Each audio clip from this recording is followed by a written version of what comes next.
केंद्र सरकार ने संसद में 3 विधेयक लेकर आई है जो कि किसानों के हित में बताए जा रहे हैं। लेकिन इसका विरोध भी विपक्षी पार्टियां कर रही हैं। इस पर बात करने के लिए हमारे साथ बीजेपी के प्रवक्ता सुदेश वर्मा जी हैं। सुदेश वर्मा जी, बहुत-बहुत स्वागत है आपका पंजाब केसरी और नवोदय टाइम्स ग्रुप पर। धन्यवाद धन्यवाद। बताइए। सर, ये जो अध्यादेश लाई है कितना हितैषी है ये किसानों के लिए?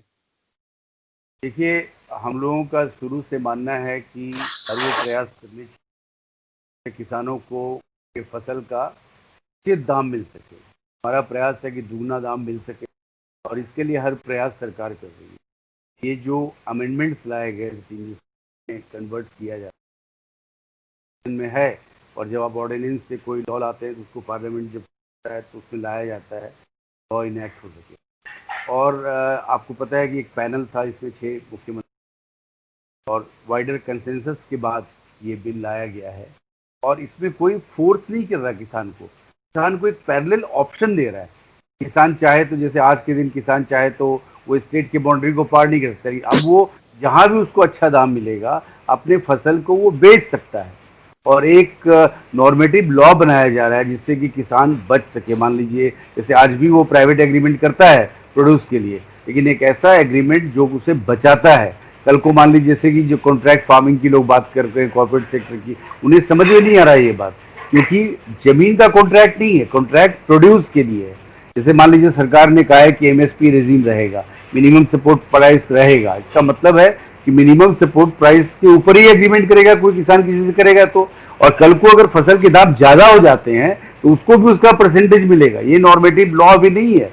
इस चीज को समझने की आवश्यकता है, और किसान अगर नहीं चाहे तो नहीं करे। सिर्फ एक पैरेलल सिस्टम मिल रहा है। आज देखिए, बिचौलियों के कारण किसान को उचित दाम नहीं मिल पाता है, क्योंकि 86% जो किसान है हमारे, वो छोटे मंझोले मार्जिनल फार्मर्स हैं, जिनके पास उतना नहीं होता साधन कि वो अपने प्रोड्यूस को हर जगह जाकर बेच सके। तो उनको बहुत फायदा होने वाला है इससे। और अपोजिशन जो है क्रिएट करने का प्रयास कर रहा है। देखिए, कोई भी आप अगर स्टेप लेंगे, कोई बड़ा स्टेप लेंगे इंपावर करने का नया स्टेप, तो एक भय होता है लोगों को, लेकिन भय की आवश्यकता नहीं है, क्योंकि कुछ भी फोर्स नहीं किया जा रहा है। एक पैरेलल स्ट्रक्चर दिया जा रहा है जिससे आप फायदा उठा सकते हैं। हाँ सर, आप विरोध की बात कर रहे हैं। आपकी सबसे ही पुरानी जो सहयोगी पार्टी है अकाली दल, उनकी जो मंत्री हैं, जो मंत्री रही हैं, उन्होंने भी इस्तीफा दे दिया। उन्होंने कहा मैं किसान की के साथ हूं और ये बिल बिल्कुल उपयोगी नहीं है। अगर अच्छा होता तो आपकी पार्टी की जो सहयोगी है वो विरोध क्यों करते?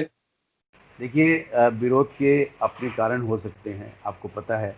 और इसमें मैं ज़्यादा नहीं बोलना चाहूँगा, क्योंकि अभी भी एनडीए के पार्ट हैं वो लोग।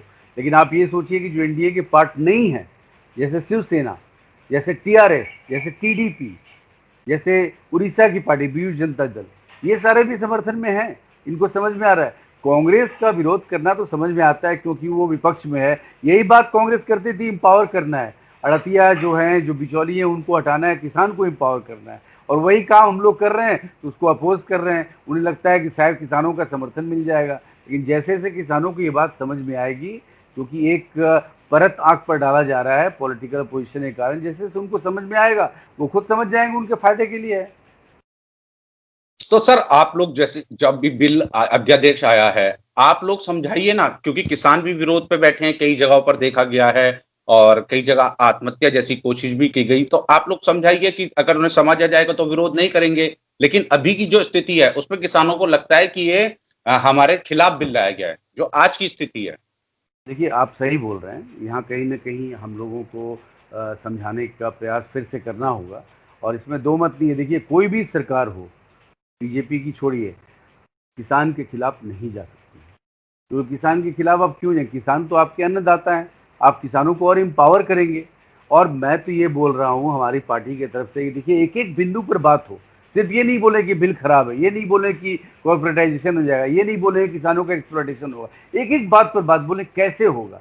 क्या ये बिल किसी को फोर्स कर रहा है? नहीं कर रहा है। आपको एक और आज़ादी दे रहा है कि आपने प्रोड्यूस को कहीं और मंडी में ले जाके आप बेच सकते हैं, इसका उचित दाम मिल सकता है। आज तो आपको पता है ना कि ई मंडीज के कारण आपको सारे प्राइसेस पता है, लेकिन आपके पास वो साधन नहीं है। और ये सारे बिल आपको एम्पावर कर रहे हैं। और एसेंशियल कमोडिटीज एक्ट की जहां तक बात है, ये तो इमरजेंसी सिचुएशन में है। अब आपको देखिए भंडारण की समस्या है, भंडारण तो आप 86% जो स्मॉल एंड मार्जिनल फार्मर्स हैं वो नहीं कर पाएंगे, वो कहाँ से इन्वेस्ट करेंगे? तो यह तो सरकार पूरा इन्वेस्ट करे, सरकार भी उतनी सक्षम नहीं है, सरकार बहुत प्रोत्साहन दे रही है, या प्राइवेट सेक्टर का पार्टिसिपेशन कराया जाए, भंडारण की व्यवस्था अच्छी हो और जिससे किसानों को उनकी उपज का उचित दाम मिल सके। एक चीज मैं समझना चाहूंगा सर आपसे भी, क्योंकि आपने पूरा बिल भी पढ़ा है और उसको लेकर कंफ्यूजन भी है। विपक्षी पार्टियों का भी यही आरोप है कि जो कृषि क्षेत्र है उसे भी अब सरकार प्राइवेटाइजेशन कर रही है, इससे किसानों का नुकसान होगा और जो प्राइवेट कंपनियां हैं उनको मुनाफे के लिए मोदी सरकार उनके मुनाफे की लग गई है। ये विपक्ष के आरोप भी, और मैं चीज समझना चाहूंगा कि ये प्राइवेटाइजेशन वाली चीज है जो हमारे माध्यम से जो दर्शक देख रहे हैं, आपको सुन रहे हो, उन्हें भी ये क्लियर हो जाए कि आखिर है क्या ये। देखिए बिल्कुल गलत है, कोई प्राइवेटाइजेशन वाला मामला नहीं। आज भी किसान जो है किसी किसी बिजनेस हाउसेस के लिए अपने एग्रीमेंट करता है, लेकिन चूंकि एग्रीमेंट ट्रांसपेरेंट नहीं है और एग्रीमेंट के वेरियस फॉर्म्स हैं, वो एक्सप्लॉयटेशन का कारण बन जाता है। तो एक ओम्बुड्समैन टाइप का एग्रीमेंट जो कि पूरे भारत में लागू हो और जिससे कि किसान के इंटरेस्ट को प्रोटेक्ट किया जाए, अगर वो चाहता है तो एमएसपी सरकार देगी, उसके फसल का सरकार उचित दाम देगी। इस दाम के ऊपर अगर वो कोई एग्रीमेंट करता है, किसी से अच्छा इनपुट मिलता है और उसके बाद भी अगर फायदा ज्यादा हो रहा है, मान लीजिए मार्केट में प्राइसेस ज्यादा बढ़ गए, तो उसका उसको उसको एक परसेंटेज मिलेगा। ये प्रोविजन है बिल में, ये लोग नहीं समझ रहे हैं। और ये कोई जमीन पर कोई कॉन्ट्रैक्ट नहीं हो रहा है, ये आपका जो प्रोड्यूस है, सीजनल प्रोड्यूस, उसके कॉन्ट्रैक्ट की बात हो रही है। तो ये तो किसानों के हित को बचा रहा है ना।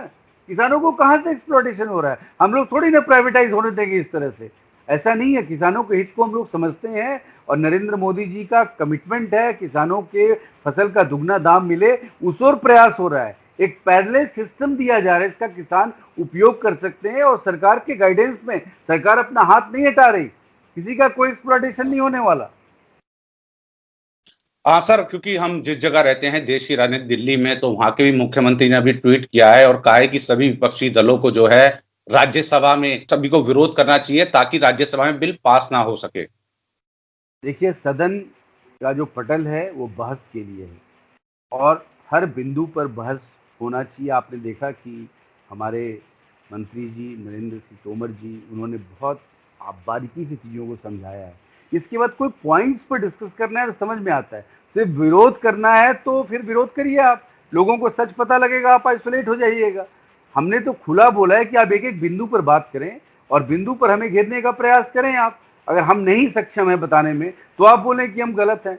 एक एक पॉइंट पर हम लोग आर्ग्यूमेंट दे रहे हैं और कहीं से भी कोई कंपल्सन नहीं है, तो फिर काहे का विरोध होना बिना मतलब का, सिर्फ राजनीतिक कारणों से, क्योंकि आपको विरोध करना है मोदी जी का। हाँ, क्योंकि लोकसभा में तो आपके पास सर पूर्ण बहुमत है, राज्यसभा में नहीं है। राज्यसभा में कैसे पास कराएंगे फिर? देखिए आपने सुना, मैंने बताया आपको कि बहुत सी पार्टी जो एनडीए में नहीं है लेकिन जी। वो इस बिल के समर्थन में आई हैं और निश्चित ही हमारे पास नंबर्स है, नंबर्स का कोई प्रॉब्लम नहीं है। लेकिन हम चाहते हैं कि लोग ध्यान से सुने मंत्री क्या बोलते हैं, लोग अपने पॉइंट्स को रखें और पॉइंट्स पर आर्ग्यू। मैं बहुत से आर्ग्यूमेंट्स में पार्टिसिपेट किया हूँ, कहीं भी कोई पॉइंट नहीं है, सिर्फ डर है। डर उसको हम दूर करने का प्रयास करेंगे, ये कुछ पॉइंट्स लेके तो आई है। ये डर ही है सर जो किसान आज बैठा हुआ है सड़कों पर। बिल्कुल इस डर को दूर किया जाएगा, क्योंकि पॉइंट तो है ही नहीं, कोई आर्ग्यूमेंट्स नहीं है, क्योंकि हम किसान के खिलाफ जा ही नहीं सकते। किसान को और इंपावर करने का प्रयास हो रहा है। जो बिचौलिए हैं, जो ट्रेडर्स हैं, वो बोले तो समझ में आता है। तो राजनीतिक पार्टी ये डिसाइड करें किसान के लिए बोलना है कि उन ट्रेडर्स के लिए बोलना है। एक आखिरी सवाल मेरा आपसे जाते जाते, क्या माना जाए, जैसी अध्यादेश लागू हो जाएगा, बिल पास हो जाएगा, लगता है किसानों की आय में भी फर्क पड़ेगा, दुगनी होगी, और जो बिचौलिया सिस्टम था वो बिल्कुल खत्म हो जाएगा? आखिरी देखिए कमेंट आप। देखिए बिचौलियों सिस्टम को खत्म करने का ही प्रयास हो रहा है।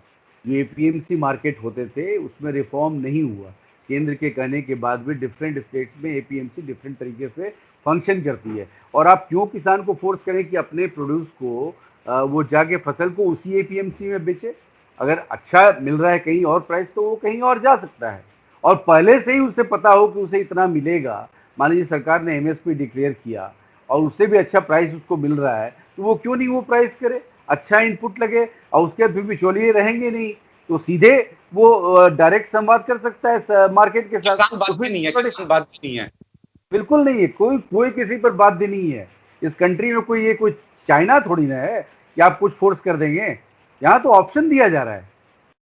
बहुत बहुत शुक्रिया सुदेश वर्मा जी, आपने अपना कीमती समय पंजाब केसरी और नवोदय टाइम्स को दिया और बताया कि कितना हितैषी है ये बिल किसानों के लिए, लेकिन विपक्ष कहीं ना कहीं इसका विरोध कर रहा है और वो कह रहा है कि ये किसानों के हित में नहीं। अब देखना होगा कि राज्यसभा में, आपने कहा है कि आपके पास वो नंबर आंकड़ा है, लेकिन अब देखना होगा कि किस तरीके से राज्यसभा में आप लोग इस बिल को, अध्यादेश को पास कराते हैं। बहुत बहुत धन्यवाद सुदेश जी।